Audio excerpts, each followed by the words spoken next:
Arratsaldeon, ongi etorri danoi 2025ko otsaian 13ko udalbatzaren ezohiko osoko bilkurara.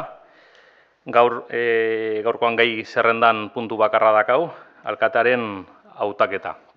Dakizuen bezala, azkenengo osoko bilkuran Joseba Palenzuelak alkate izateko errenuntzia aurkeztu zuan, eta gaurkoan tokatzen zaigu Mutrikoko alkate berria izango dana aukeraketa egitea.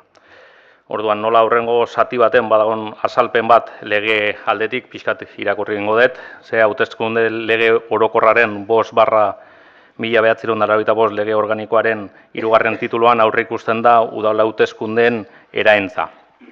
Kasu honetan, ohiko egoera bat ez izan arren, lege organiko honetan eta hauteskunde batzorde zentralak instrukzioetan zehazten du, alkate berri baten aukeraketan jarraitu beharreko tramitazioa zein den. Orokorrean, aukeraketa arrunt edo ohikoa jarraitzen da, hau da, 186. artikuluan zehazten dana. Hau da, hauteskunde ondoren egiten den prozesu bera jarraituko litzateke, baina ezberdintasun txiki batekin. Oraingo hontan ez dago adineko maila eratu beharrik, ze udalbatzaia eratuta dago, orduan aurrenengo pauso hori salto egiten da. Eta bestalde, udalbatza hau alkate ordeak jarraitu beharko luke, baina hautagaitza aurkeztu duanez, nik bigarren alkate orde moduan, gaurkoan nik eramango dut osoko bilkura aurrea. Orduan, zehaztapen moduan, hautatua izateko 7 bozka beharko dira, eta ez baldin bada kasu hori ematen, hauteskundeetan zerrenda bozkatueneko zerrenda burua izango da alkate izendatua. Bozka sekretua izango da, eta danok dakau gure aurrean orritxo bat, 3 hautagai izan litezkeenekin, izenekin, eta bategaitik bozka luzatu beharko da, zuriz botatu nahi bada, ez da ezerre markatu beharko. Eta prozesuan, azkena bozkatzen, ni izan behar naiz, hori esate dute bintzat. Orduan, lehenik eta behin galdetuko zaie, zerrenda bakoitzeko buruai ia behaien hautagaitza aurkezten duten, eta horrekin bozketara joango ginake. Orduan, hautagai bakarra izan arren, jarraibideak jarraituz, bozkara joan beharko ginake, igual berdin-berdin. Orduan, bakoitzak bere bozka, idazkaiak eramango kaxan bota beharko da.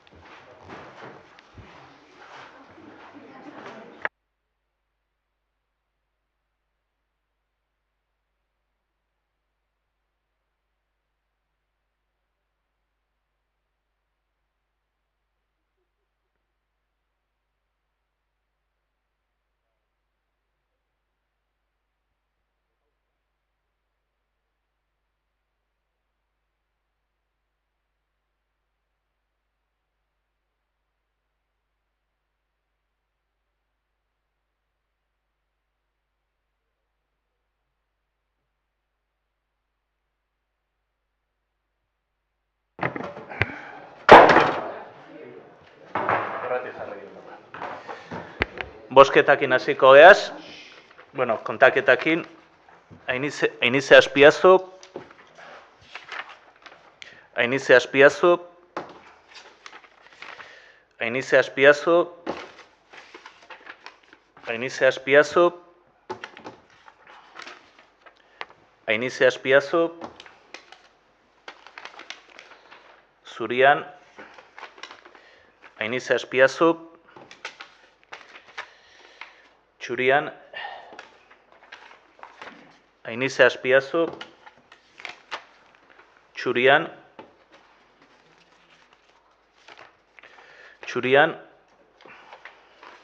eta Txurian.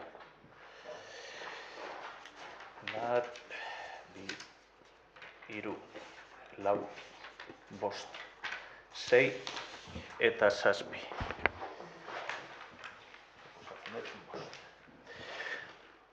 Berez emaitza esan dira, Ainize Azpiazu hautagaiei 7 bozka eta 5 boto txuri.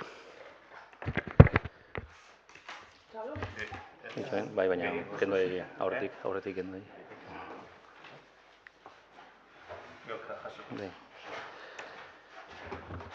Ondorioz, bozketaren emaitza ikusita, alkate izendatuta gelditzen da Ainize Azpiazu Azkarraga. Hautatua izan den honek bere kargua hartzeko hitz eman beharko du.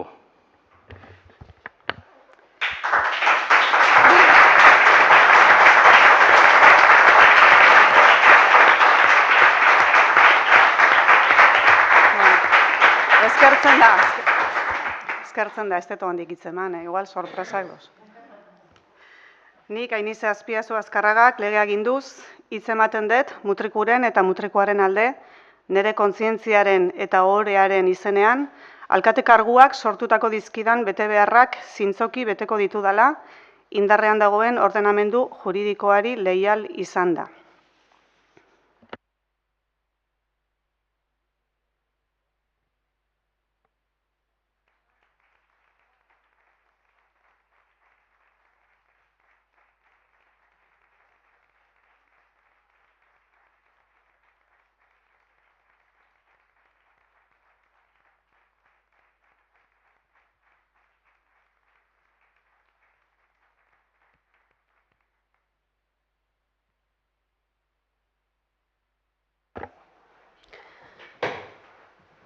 Jarri nahi azkenengo urteko tokixan, hor erosu edoten da, aurreko gaztian ere zanoan eta oanguan ere bai. Bueno, 2015an hasi noan udaletxe hontan ere ibilbidea, orduan nire taldeko burua Jon Naberantzan, arrazoi desberdina itxio oposizioan egon ginen, baina emantzian aukeria pixkat ikasteko, batzorde bat zertzan, pleno honek zertzian, bilera desberdinak zertzian, da hasi gendun hor ibilbidea. Da 2019an berriz zerrendan junitzen, orduan Josebakin, bigarren planuan. Eta orduan, bai egon ginela udal gobernuan, orduan bai ikasi nola benetan barrutikan zertzan udal baten egotia. Feminismoko batzorde burua izan itzan, ongizate edo jendarteko batzorde burua izan itzan. Eta, hortikan esperientzia oso positiboa izan zen, udaletxeko pixkate ikuspegi orokorra ere ikasi noala, hor astero batzen ginean zinegotzi danok, hor bakoitzak bere gaixak azaltzen zitxun, hor koordinau behar ginean, eta erabakixak taldian hartzen zian, danok hartzen gendu zen, eta talde lana oso importantia izan zen. 2023an, berriz ere Josebakin, berriz ere bigarren planuan,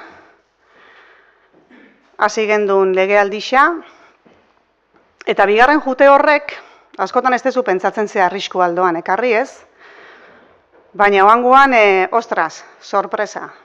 2024ko urtarrian, Joseba gaixotzen da, eta lehenengo alkate ordian bai, banakan izen hori, baina eta ostras, benga, barrura, sartu behartzea. Eta lehenengo plenua, zein izan zen, eta udaletxe honek eukiditxun aurrekontu haundixenak atea bihar izan gendun plenua. Bertigua, izugarrixa, akordauko zeate, danok akordauko zeate. Baina talde lanian, orduan ere atea gendu zen aurrea. Ordutik, batzutan aldapan bera lasai-lasai, beste batzutan aldapan gora, kostauta, baina horre ongea, urtebetean asko ikasi dut, pilua ikasi dut, egunerokotasunak eramaten zaitxu, beti gai desberdinak eukitzea, hemen etortzen zea lanea eta gauza batzu badakazuz buruan, baina beste gauza batzuk ez, eta hor pixkat ere improvisatzen ere jakin bihar izaten da. Herritxarrak etortzen zatzuz beuren gauza txikixakin, eta horri aurrein bihar diozu, eta herriko ikuspegi batetik ere badoz gure proiektu handixak. Eta danak dake garrantzi berdinak.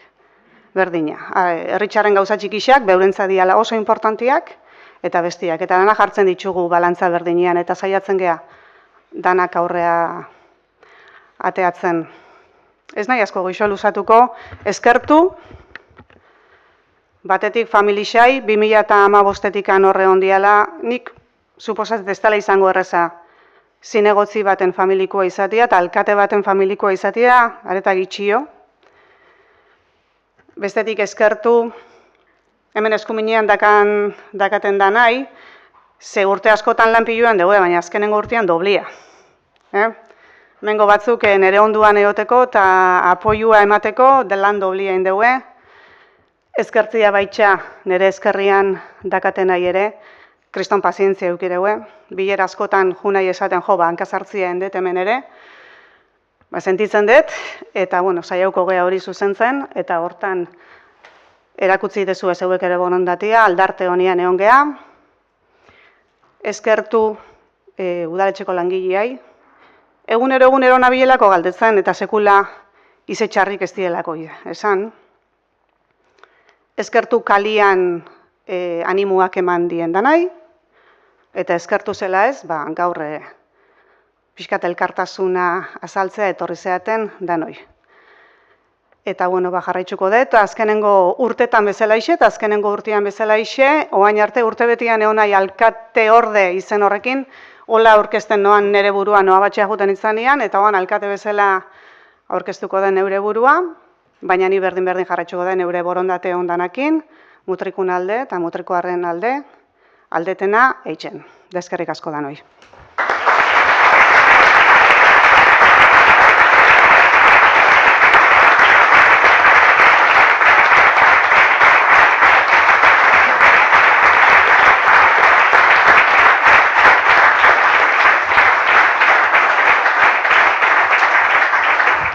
Ez dakit zeo zen nahi dezuen esan, Bai, behintzat aprobetxatu zorionak emateko, alkate berrizai. Esan, konstienten gehala eta konstiente naizela, alkate izatea ez dela, nahiko bertigo ematen doan gauza bada, alkate gai izatea ere bai, berdin izango dizut, alkatez nahi izan, baina alkate gai bai, eta norpeak, ez da pauso bat errazen batekoa, eta norpean ingurukoak ere, familiak eta ere, norpea baino gaizkixo ematen du askotan.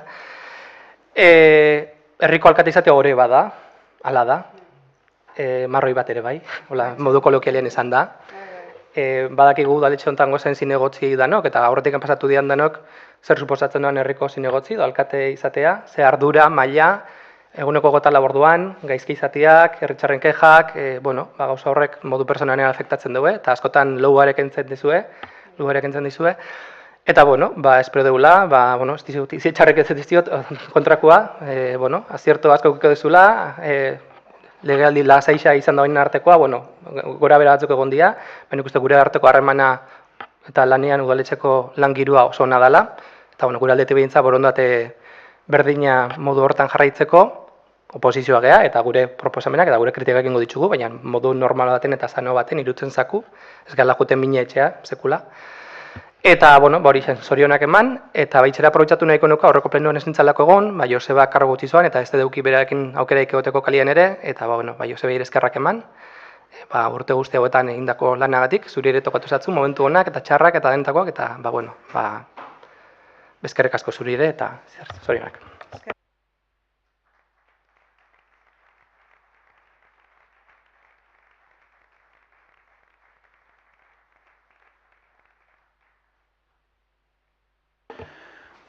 Jonek aipatu gana hildoan, oain dela bi aste batu ginean, alkate bati, Josebari agurra emateko. Eta gaur batu gara, inize Azpiazu alkatezari, ongi etorri emateko, bosketa egin da, beraz ja zea formalki alkateza, eta zorionak baitxare. Dudai gabe zeuk aipatu izan bezala oso baldintza berezi batzutan hartu zinun alkateren funtzioak. Eta, azkenian jendarte batzorde aramatetik, jendarte eta feminismo batzorde eramatetik, derrepentian amaiu zinan, amaiu zan, amaiu zan, alkate baten funtzio dana betetzen, osoko bilkura guztionen buru izaten, derrepentian, eta gauzak zetozen bezala hartu zoan, eta aurrera egitea erabaki zuen. Guk esan ginen baitza ere, Joneka era opaitu du eta zeuk bai aipatu bezu. Herri mailako politika gintzan aritzea ez dela lan erreza, hemen dago konfidantza eta hurbiltasun handia herrixetan. Eta hori da gauza oso ona, gauza oso berazgarria, baina aldi berean da pisu nabarmen bat onuraduna dan pertsona horrengan. Eta orain dela 2 aste esan genuen bezala, alkatetzan gu bebai pentsatzen dugu eta berresten dugu udal batek eukidoan ardurarik gaitzena dela. Suposatzen duan ardura nagusia dalako. Azkenean nola behin neurri baten herrixan buru. Eta hori da motxila bat norberak eraman behar doana, ez?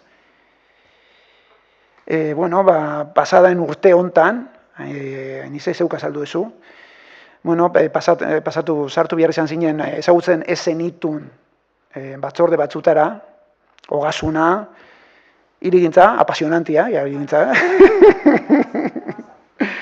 gobernu batzordia, irukoak, eta gure ikuspuntutik behintzat, hasieratik demostratu du bere gaitasuna, eta aldi berean bere perfil propioan garatzeko gai izan da. Gure ikuspuntutik behintzat, nabarmendu nahi dugu errespetua, sosegua, edozein udaletan hainungi etorri edan sosegua, eta konpromisoa.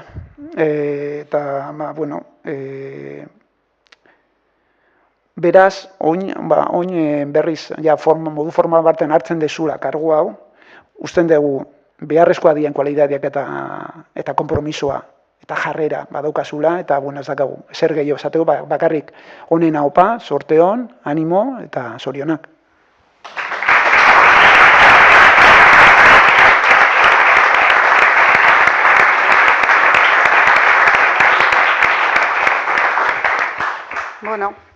Eskerrik asko denoi. Eta beste gairik ez dauanez, gaurko bilkura amaitsutzat emango dugu. Hurrengo arte.